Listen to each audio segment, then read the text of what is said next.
मेरी जिम्मेवारी और अपनी जिम्मेवारियों को मैं निभाता हूं, परंतु सारी जिम्मेवारियों के बावजूद मैं उस चीज को नहीं भूलना चाहता जो मेरी सबसे असली जिम्मेवारी है, सबसे असली जिम्मेवारी।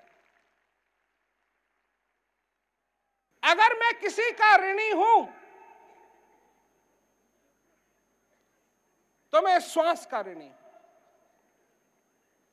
इसका कर्ज है मेरे पे। ये श्वास आया और आज मैं अगर हरा देख सकता हूं, पीला देख सकता हूं, लाल देख सकता हूं, बोल सकता हूं, हंस सकता हूं, रो सकता हूं, क्योंकि मेरे अंदर ये श्वास आया। अगर मेरे अंदर भगवान की तरफ प्रेरणा जागती है तो इसलिए जागती है क्योंकि मेरे अंदर ये श्वास आया। अगर आज मेरा कोई भाई है तो वो इसलिए है कि मेरे अंदर श्वास आया। अगर आज मेरे बच्चे हैं तो वो इसलिए हैं कि मेरे अंदर श्वास आया। अगर आज मैंने किसी चीज को हासिल किया है तो वो इसलिए हासिल किया है क्योंकि मेरे अंदर श्वास आया। और जिस दिन ये श्वास आना बंद हो जाएगा, न मैं किसी का बाप रहूंगा, न मैं किसी का भाई रहूंगा, न मेरे लिए कोई हरा रहेगा, न मेरे लिए कोई पीला रहेगा, न मेरे लिए कोई स्वाद रहेगा, न मेरे लिए कुछ रहेगा।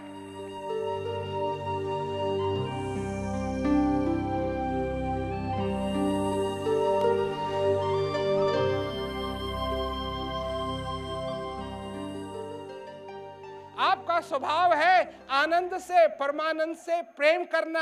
आपका स्वभाव है इस जीवन को सफल बनाना, चाहे आप न भी बनाना चाहें तो फिर भी आपका स्वभाव है।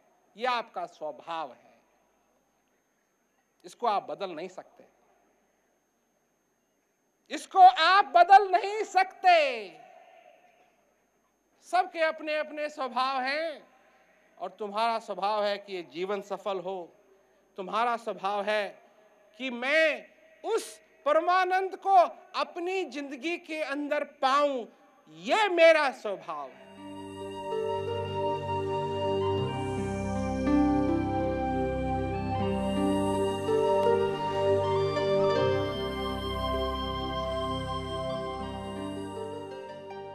और किसी ने हमसे कहा कि आप कैसे लाएंगे इस विश्व में शांति। मैंने कहा भाई, उसको मैंने एक फुटबॉल फील्ड का ही इसी तरीके की जगह का मैंने उसको उदाहरण दिया। मैंने कहा कि अगर ऐसा जैसा स्टेडियम हो और इसको तुम चाहते हो कि इसमें उजाला हो तो कैसे होगा उजाला? बल्ब जलाने पड़ेंगे, एक एक बल्ब जलाना पड़ेगा। जब बल्ब जलेंगे तब उजाला होगा। मनुष्य, हर एक मनुष्य एक एक बल्ब है। ये स्टेडियम, ये पृथ्वी है, ये संसार है। अगर इसमें लाइट चाहते हो तो मनुष्य रूपी बल्ब को जलना पड़ेगा, और जब वो प्रकाश उसमें से देगा तब जाकर के सारे स्टेडियम में प्रकाश ही प्रकाश उत्पन्न। लोग बोलते हैं ये तो असंभव बात है। चलो हम मानते हैं असंभव बात है,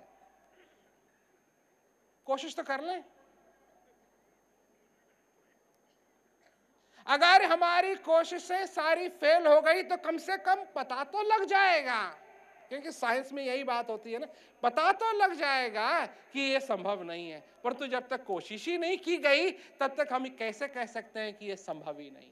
कोशिश तो करनी चाहिए और हम कोशिश कर रहे हैं।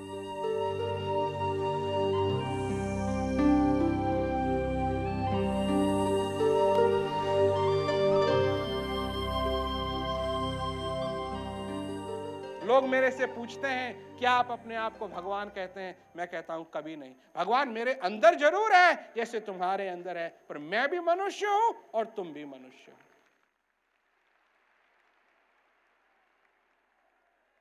और जब तक मनुष्य मनुष्य का आदर नहीं करना सीखेगा तब तक शांति, बाहर की शांति इस संसार के अंदर संभव नहीं है। और अगर मनुष्य मनुष्य का आदर करना सीखना चाहता है तो सबसे पहले उसको अपना आदर करना पड़ेगा, अपने श्वासों का आदर करना पड़ेगा, अपनी जिंदगी का आदर करना पड़ेगा। और जब वो उस आदर को करना शुरू करेगा तब वो दूसरे का भी आदर करेगा और तब संभव है।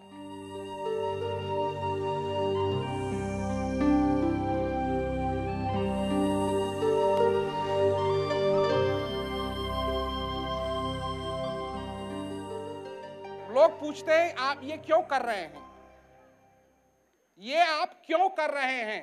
पैसे के लिए कर रहे हैं? वही बात, खुद खराब कर रहे हैं सबसे अनमोल चीज को, उसकी किसी को कोई दिक्कत नहीं है, परंतु 4 पैसे के लिए लोग कहते हैं आप पैसे के लिए कर रहे हैं। हम कहते हैं हम पैसे के लिए नहीं कर रहे हैं, हम पैसे के लिए नहीं कर रहे हैं। आप क्यों कर रहे हैं मैं बताता हूं मैं क्यों कर रहा हूं। जब मुझे मेरे गुरु महाराज जी से ये ज्ञान प्राप्त हुआ तो मुझे भी ये अच्छा लगा, मुझे भी ये अच्छा लगा, और क्योंकि मेरे को ये अच्छा लगा तो मैं इसका प्रचार कर रहा हूं, जोर जोर से बोलता हूं। लोग कहते हैं आप इतना जोर से क्यों बोलते हैं? अगर मैं स्पीच पढ़ता तो धीरे धीरे भी बोल सकता था, पर मैं स्पीच नहीं पढ़ रहा हूं, मैंने स्पीच याद नहीं की है, मैं हृदय से बोलता हूं।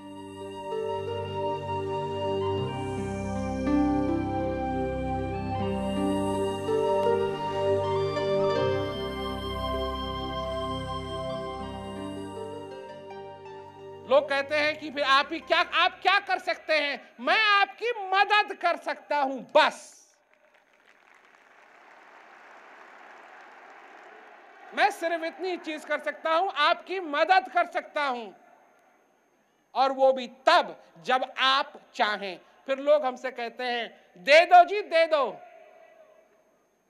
हम कहते हैं नहीं, जब तक अपनी प्यास को नहीं समझोगे तब तक तुमको कुछ नहीं मिलेगा। अपनी प्यास को समझो, समझने की कोशिश करो।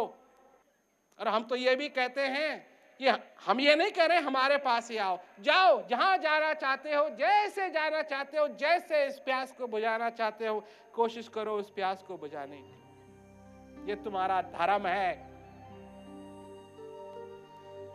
कि ये प्यास बुझे, और अगर कहीं नहीं बुझी, हम हैं।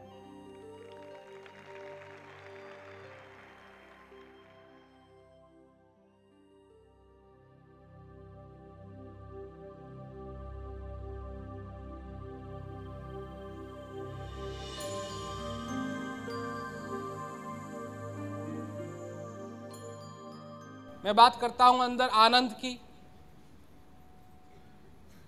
मैं नाम इस्तेमाल करता हूं परमानंद, और इसकी भी मैं परिभाषा आप लोगों को बता दूं। परम आनंद, ये मेरे को बड़ा सुंदर लगता है। क्यों? इसको अगर एकदम मिला दिया जाए तो ये बन गया परमानंद। लोग कहते हैं परमानंद, भगवान की बात, वही नाम है, वही नाम है परम आनंद, क्योंकि वो आनंद देने वाला है। क्योंकि जब अंदर आदमी जाता है, अंतर्मुख होता है, तो क्यों होता है, क्यों होना चाहिए? क्योंकि उससे उसको आनंद मिलेगा। और जैसे मैं वहां सुना रहा था कि ये प्यास, आनंद की प्यास हमको कैसे लगी, क्यों लगी, इसको समझने की बात है। क्योंकि जो कुछ भी आज हम कर रहे हैं, हम चाहते हैं कि हमारे जीवन में आनंद आए।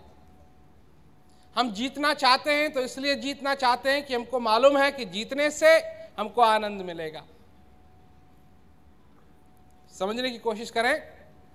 परिवार में हम चाहते हैं कि हमारा बच्चा अच्छा पढ़े लिखे, क्यों? कि इससे हम समझते हैं कि हमको आनंद मिलेगा। यहां तक भी कि अगर हम अपने घर का रंग बदलते हैं तो क्यों बदलते हैं? इसलिए बदलते हैं कि अच्छा लगेगा, अच्छा लगेगा तो आनंद मिलेगा।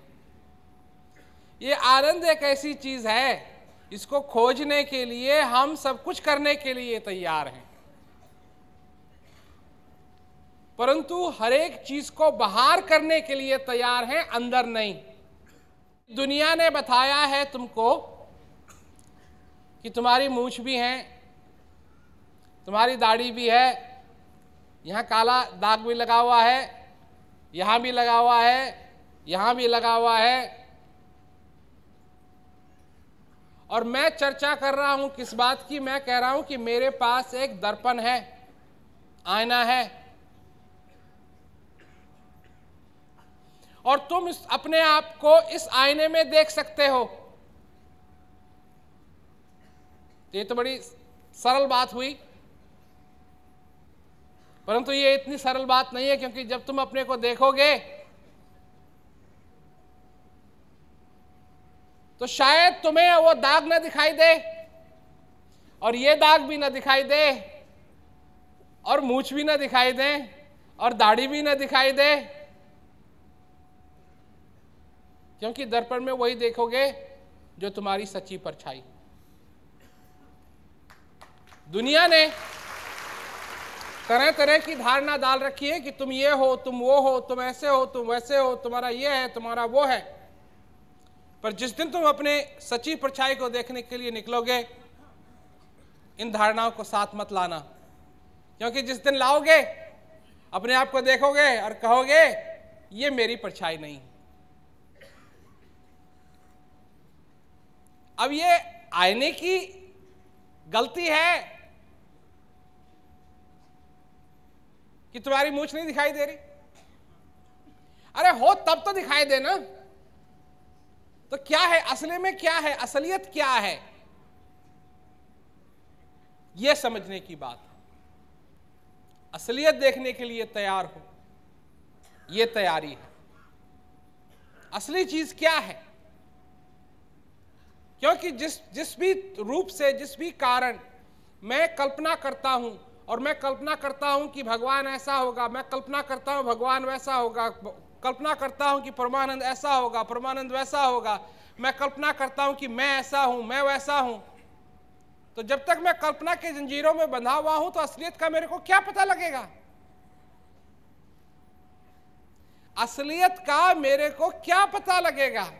अगर मैं असलियत को जानना चाहता हूं तो मेरे को बालक का हृदय लेना पड़ेगा। अगर मैं असलियत जानना चाहता हूं तो मेरे को अपनी धारणाओं से नहीं, पर पवित्र रूप से इस ज्ञान को लेने के लिए, इस ज्ञान को समझने के लिए मेरा हृदय पवित्र होना चाहिए। तो अगर आप कुछ और जानना चाहते हैं तो ये मौका है।